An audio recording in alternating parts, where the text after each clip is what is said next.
Every pregnancy needs utmost care and attention. But certain pregnancies need a little extra attention. An RH negative mother carrying an RH positive baby is at increased risk of complications. BSV is at the forefront to ensure safe delivery in every RH negative pregnancy.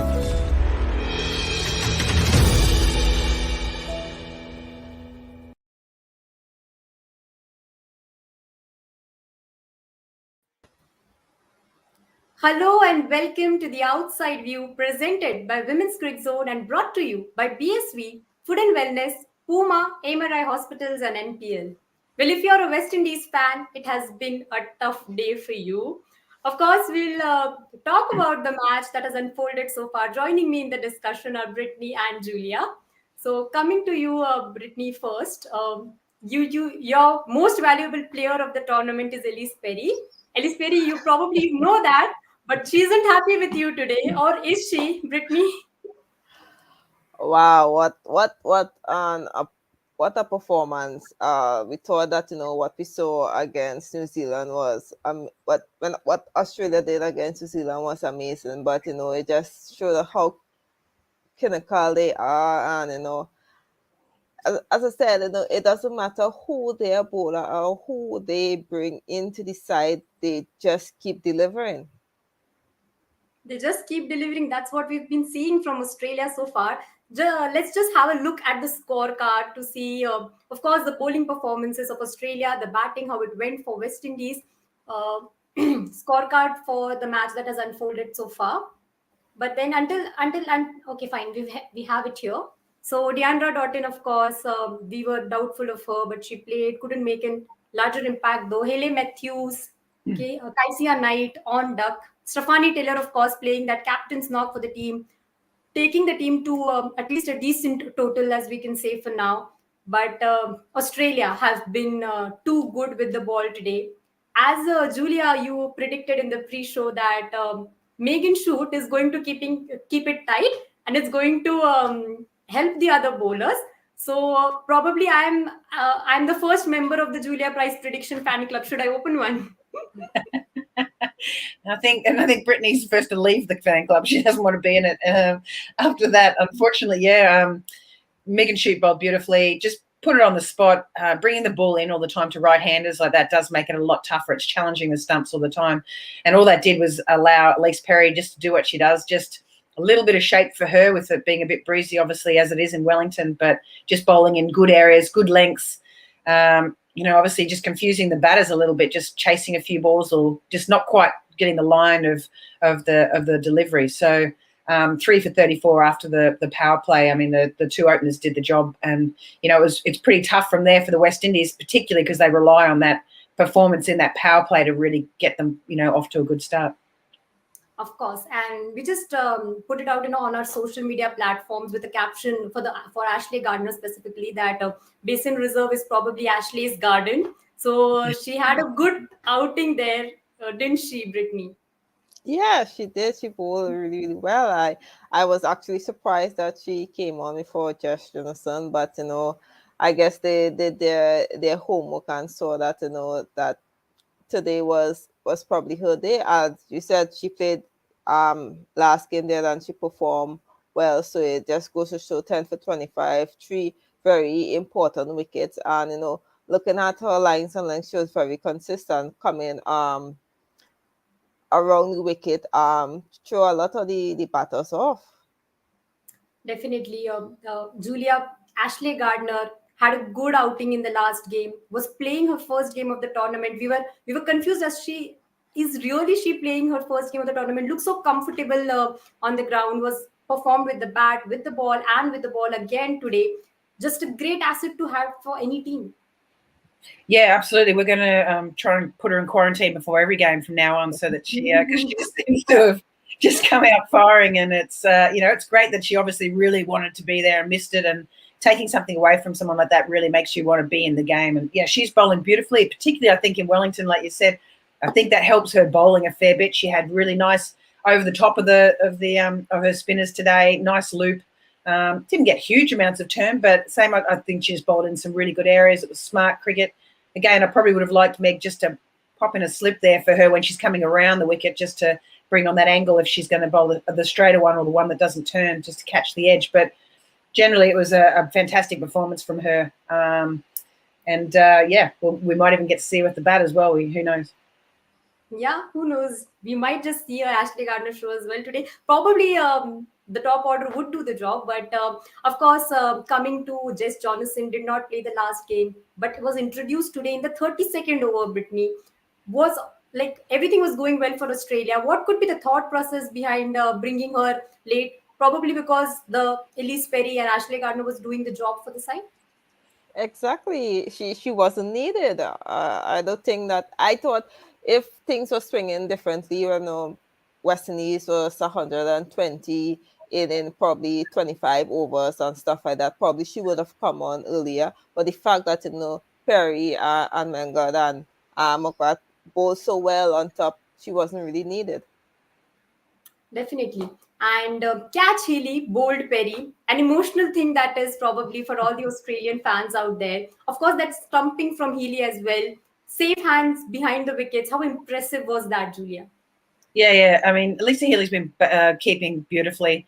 Her batting's getting better and better all the time. She's just really handy to have behind the stumps. She's one of those really annoying people that you want on your team and not playing against. But that's the job of a wicketkeeper in Australia. We seem to have a set sort of template for those sort of people.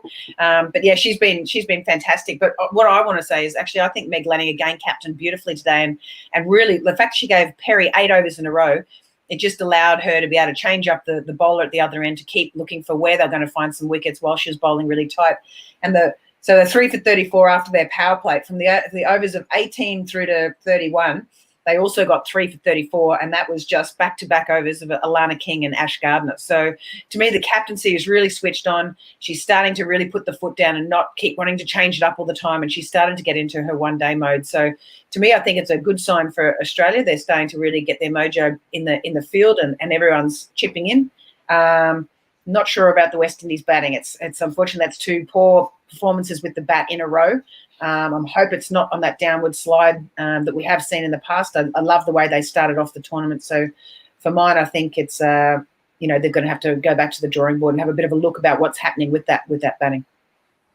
Did we jinx them? Because we were talking about the top order, Haley Matthews, and then Deandra Doughton doing the job for the side. Even the broadcasters before the match were like, Deandra Doughton, important factor. Haley Matthews has been terrific for the team. Julia, did we jinx them? Yes, not just 3 of us, but a lot of us. It always happens. Yeah, we probably have a little bit. At the same time, though, I think, as a group, I've talked a little bit about their culture seems to have shifted, and I really like the fact they've been working as a unit. And I think at the moment and this is not necessarily a good statement, but they're starting to lose as a unit, but they've still got that unit about them, which I think means that they can recover from this. I just think they need to just keep operating together. We know Matthews has been getting some runs. We know Doughton's fantastic. Taylor's stuck it out there today with her 50 and really battled it out. Shemaine Campbell, we've seen her get runs. I think there's still a big chance of just getting it together here, but they're going to have to take a bit of a breath, review what they're doing, but obviously they've still got to get out of this game at the moment. So, Haley Matthews, what I'm impressed with is the fact that when she was playing with the Hurricanes, she really struggled to get back-to-back decent scores, and she's had 3 in a row now, 1 failure today. She'll be fine. She loves scoring runs, and I think that's what they need to get back on the bike and just get positive again and play that type of cricket that we've seen in the first 2 games that got them the 2 wins. You've been in that camp, Britney. Today we saw, like in the last game and in today's game as well, we saw West Indies batting did not be clicking, and that is a concern for them because in the first 2 games they looked comfortable. The top order was doing the job for the side, but how do they approach the upcoming games? What could be the talk? Having a coach like Courtney Walsh on your side, what could be the talks that would follow just to get things right in perspective for West Indies batting? I'm pretty sure the discussion after the end of the game, he wasn't really hard on them. The fact that, you're chasing 300 plus runs, you are expected to go hard. They had a good opening partnership between Dutton and Matthews, but after that, no one stepped up. But today it showed that the weakness in the batting lineup. If we don't get this a good start, then the other batters are being put under pressure. You look at Stefani today. I probably today was kind of the perfect day for her to take her time and get some runs under her belt, because I wouldn't say she wasn't under no pressure, but I guess that score this pitch kind of suit her batting in a way, and she's really a good player, spin, and the fact that spin did come on early in the innings kind of worked for her. The most the coach could go there and tell the players that the game is not over yet. Cricket is played on the day. It only takes 10 balls to end the innings, and Definitely. it can happen. We have seen some very surprising results or switching momentum. So it's just have to go there and be positive and do what they plan to do from the game start. Don't think that, okay, right, it's only 121 we defending, let's go and jump into plan B. No, you have to go with that same plan A game plan that they have against Australia, because we know how dangerous they are on top. So I'm really hoping that the bowlers that's going to open the bowling, be very disciplined on top. As you rightly mentioned about Stephanie Taylor in the press conference, also she mentioned that I'm not a lot concerned about my form because I know I'm better. I'll get better as the time comes, and it was the time today for her. Julia, how impressed were you with the kind of composure, the positivity, and the calmness she brought on the field to at least get West Indies to a total of 131? Because that if it was not for her wicket, things would have been a lot more worse for West Indies. Yeah, absolutely. She was. She doesn't ever really appear too flustered. I'm sure she sweats at some stage, but I've never really seen Stefani. She's a really good captain. Keeps the cards close to her chest. So if she was out there panicking, you certainly can't tell, and that's really, really good for your team. She probably was a little slower. Didn't really look like she was trying to rotate the strike as much as she maybe could have. But at the same time, I think she wanted to spend that time out in the middle to sort of get a feel for it, knowing when she could accelerate. The Australians were bowling well as well, even though she is so excellent against spin. It was tough. She had Alana King was bowling very, very tightly too as well, even though she didn't pick up any wickets. Finished none for 18 off her 7. So that's pretty tight. So Stefani obviously knew that she was sort of that last line of resistance and had to stay out there. So she'll take a lot out of that as well to give her a bit more confidence, because obviously she's missed out in the last 2 games. But I think it also, is good that it sort of maybe strengthens that middle order, and they know that they can do it. It doesn't just have to be relying on Dotton or Matthews at the start. Great if they get off to that good start, but then we've got to keep going. And as we mentioned in the start and the preview show, their middle order is really, really slow, and their dot balls just haven't quite been. They've got their high percentage of dot balls, and they've really got to make sure that they're continuing to tick that over as well in the middle order, and that'll give them a lot of confidence, knowing that Stefani Taylor had a decent innings, but still probably can still improve on that as well. Definitely. So thus far we've seen the performances of the bowling unit from the Australian side, and it's now time for the batters. Probably 132 is not that something that would concern them, but just talking about the form of the batters so far, half centuries coming in from Healy, Rachel Haynes, Meg Lannon, Perry, Magra, almost Gardner also scored a half century in the last game. Britney, this is such a luxury to have for any team, that almost all the players in your top 4-5 players have centuries under their belt, and that is a great benefit Australia is having in this tournament. Tells you why they are the number 1 ODI ranked side. Not only have Australia have form coming one after the next, the fact that they have confidence coming one after the next. You see, as I said, you see like every Australian batter that stepped in the field from ball 1, you see that willingness to score, compared to probably West Indies, where they come in and they look to be more defensive. Australia tends to be looking, when they come in, to try to score from ball 1. It's going to be a tough ask for West Indies, looking at the form Australia are in, but they have to put the best foot forward.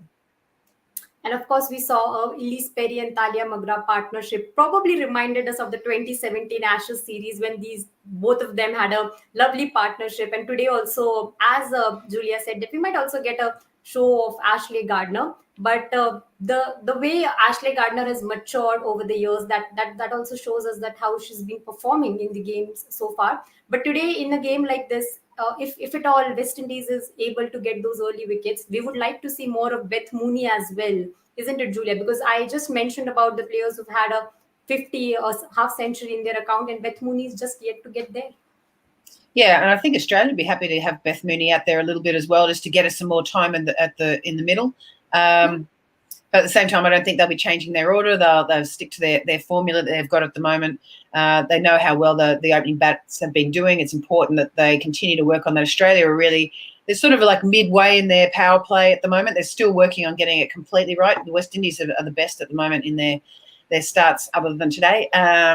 But as the good thing for Australia is, as we move through the innings, we actually get better and better, and our strike rates get higher and higher as we get through the innings. We really bat quite deep, and we also, we sort of wait and see out the bowlers while it's still moving around, but at the same time still trying to tick it over, just making sure that we're playing fairly low-risk shots, but having some sort of rotation. And I think that's where the West Indies could improve their game, is just that strike rotation on top of their attacking game. I love the way they go about their cricket, but it's just that in-between sort of stuff. You can really see Beth Mooney. She just, she's looking for that drop and run single the second she knows that she can't hit a boundary. So, and I think that's where the West Indies could pick up, probably 50 or 60 more runs easily in the singles. So Australia have to chase 132, and as I said, that might not concern them a lot. But talking about the bowling of West Indies in the power play, Shinil Henry, Shamilia Cornell, they haven't done too bad so far, Britney. So what would be the plans that they would just stick to their original plans, even though the target is not so much for them to actually sort of go there and put, but they would not think of it and just give their best? I think today that they have to be a lot more effective. It's a more difficult game compared to New Zealand and England. You are now defending a very low total. Australia could easily score 50 to 70 runs alone in the power play, because we know how aggressive they are on top. So the space to make simple mistake the line is very thin. So West Indies opening bowlers especially have to do better than they did against New Zealand and England. All those loose wide short balls that we saw Connell and Henry bowl today, I think they will have to dig deep and really try to pull out for the team today. And what's your take on that, Julia? How do you think that the West Indies bowler need to approach this game? What different things they need to do? At least they can give it a tough try, because as Britney told, that 10 balls and the game can entirely change. A miracle probably is what they need to save this game. But Australia have a strong batting unit. So how do you see the bowlers going in the rest of the game? Yeah, well, I think they're going to have to go in there with the intention of, they're going to have to get 10 wickets to win this game. It's going to be tough to defend 130. So to me, Stefani needs to be rotating her bowlers a lot, really challenging, not letting the batters settle for Australia. I wouldn't mind seeing a little pace off. They obviously haven't seen a lot of Ram Harak, and I'm keen to see her as well. I haven't seen a lot of her as well. So I want to see some spin and some slower bowlers out there, just really challenging the opening batters who are so used to the ball coming onto them all the time. So I'm hoping that we'll probably see all of the bowlers in the first 20 odd overs, just to really keep not allowing those Australian batters to settle into any sort of rhythm and getting that read off the pitch. Of course, and Karishma Ramarak coming in place of Anisa Mohammed, a like for like replacement there. What role do you think is she going to play in this match, Britney?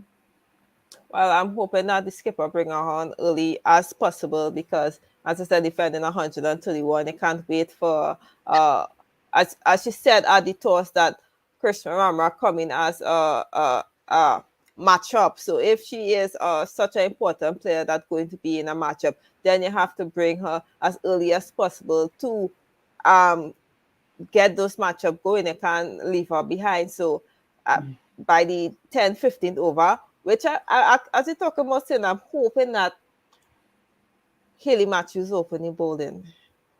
Okay. I'm really hoping that Hayley Matthews opening bowling. I think you have to bring your best players, your best bowler as early as possible in a low scoring goal. I can't wait to say, even if she come in the 7th over or 10th over, you can't allow Australia to get off on a good bat. So if it have to cost you at least 4 or 5 overs to bring your best bowler, then you have to try to bring her to try to get those early wickets to put Australia on the back foot as early as possible. You want to add anything, Julia? Yeah, no, I think that's a great idea. Hayley Matthews coming in, and of course I've completely mixed up Fletcher and and Ramharak is the yeah. So, but I think Ramharak anyway, I think would be a good option with the, you've got a few left-handers, you've got Mooney, you've got Haynes, so I think she can, between herself and Hayley Matthews, and Hayley's been bowling beautifully as well. I just think it's good to just change things up. They're not going to be really expecting it too much, and I think that just constant change all the time. Let your bowlers have a little bit of an idea and obviously and see how they're going, but generally you just don't want these Australian battles to settle. And fielding as well, Australia were too good with their fielding today, and that's what West Indies will have to also reflect in today's game, because they don't have a lot of runs on board. So prediction time this time around, I'll go to Britney asking that who do you think is standing out with the ball for Australia, at least providing them with an early breakthrough or so? Oh, that's a very tough question. How can I ask you easy questions? I need to ask you tough ones. A tough question, but I'm going with Aliyah Allen. I think Aliyah Allen bowls that length that's needed to be bowled on that pitch today. Connell and Henry has been bowling quite short, so I'm hoping that Allen do come in early, or even she opens the bowling with Matthews. So Aliyah Allen. Ali, okay. But with you, Julia, I'll ask you, are we going to witness any half century? Like, if yes, from the openers or probably someone down the order? If yes, which batter do you think is doing so? Well, I'm hoping, well, I'm not hoping, well, obviously they're going to have to get a wicket, but I'm thinking Meg Lanning, she was a bit grumpy out there today. She had a few disagreements with the umpires, and she didn't score runs the last game, and I just think she just loves to score runs as well, and I think she'll be focused enough just to get out there and chase these down and move on and get out of there. She wasn't happy today, so I'm going with Meg Lanning. That's what we told in the pre-show as well. The toss thing, that anything that comes in between the Australia's victory, we see that Meg Lanning standing tall and getting the job done for the team. So we've got the predictions, and 132 is what Australia need to chase. They have behemoths of batting in their lineup, and that's going to be an interesting contest to see how West Indies bowlers try and get those early breakthroughs, try and put themselves and get their best. We'll join you in the post-match show. You until then, stay tuned to Women's Cricket Zone for all the updates on women's cricket.